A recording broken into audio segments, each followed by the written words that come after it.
안녕하세요. 오늘은 비지도 학습 완벽 가이드에 대해 알아보겠습니다.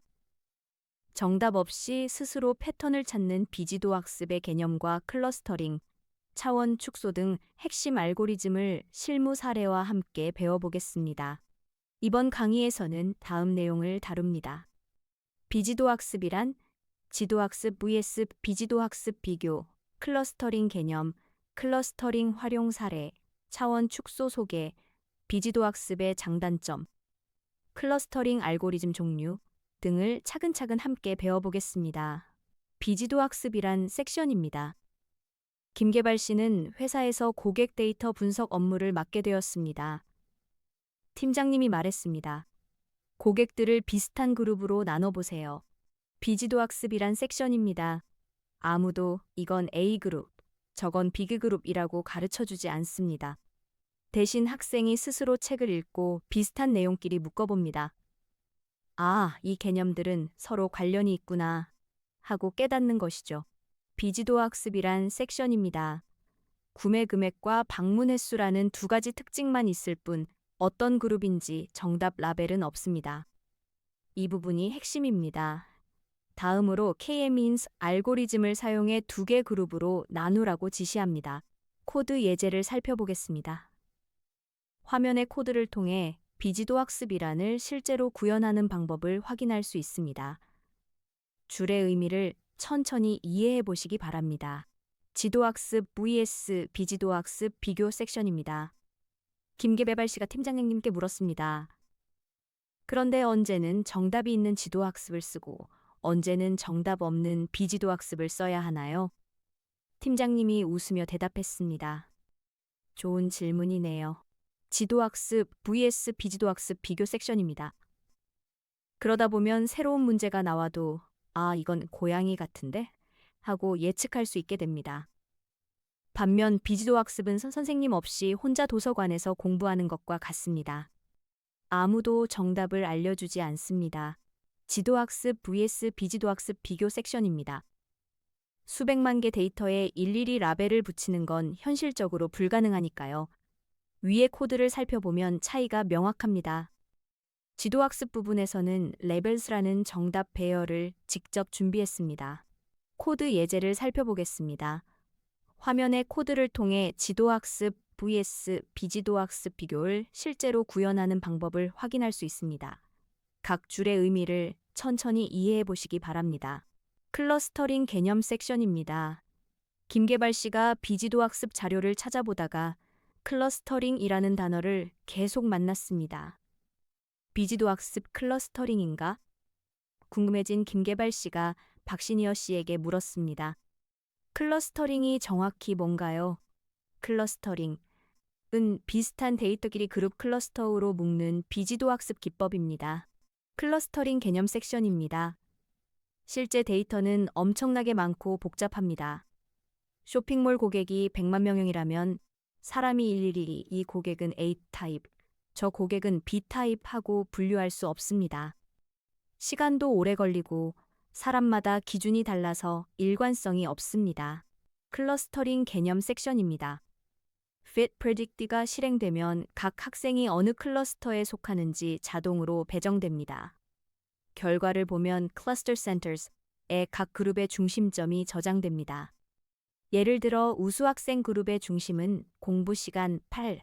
코드 예제를 살펴보겠습니다. 화면의 코드를 통해 클러스터링 개념을 실제로 구현하는 방법을 확인할 수 있습니다.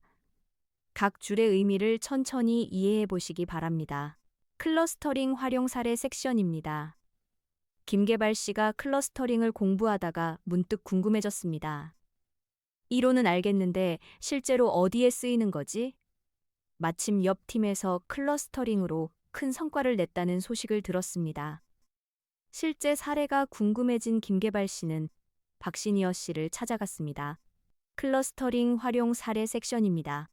클러스터링을 사용하면 자동으로 고가 구매 VIP, 가성비 추구 고객, 이탈 위험 고객 같은 세그먼트가 만들어집니다. 각 세그먼트에 맞는 맞춤형 전략을 쓸 수 있죠. VIP에게는 프리미엄 신제품 안내를, 이탈 위험 고객에게는 재구매 유도 쿠폰을 보내는 시기입니다. 클러스터링 활용 사례 섹션입니다. 사용자 수백만 명의 시청 패턴을 클러스터링하면 로맨스 좋아하는 그룹, 다큐멘터리 애호가 그룹 같은 취향 그룹이 자동으로 만들어집니다. 같은 클러스터에 속한 사용자들은 비슷한 취향을 가지므로 한 사람이 좋아한 콘텐츠를 같은 그룹의 다른 사람에게 추천할 수 있습니다. 네 번째는 이미지 압축입니다. 코드 예제를 살펴보겠습니다. 화면의 코드를 통해 클러스터링 활용 사례를 실제로 구현하는 방법을 확인할 수 있습니다. 각 줄의 의미를 천천히 이해해 보시기 바랍니다. 차원 축소 소개 섹션입니다. 김계발 씨가 데이터를 다루다가 막막한 순간을 맞았습니다.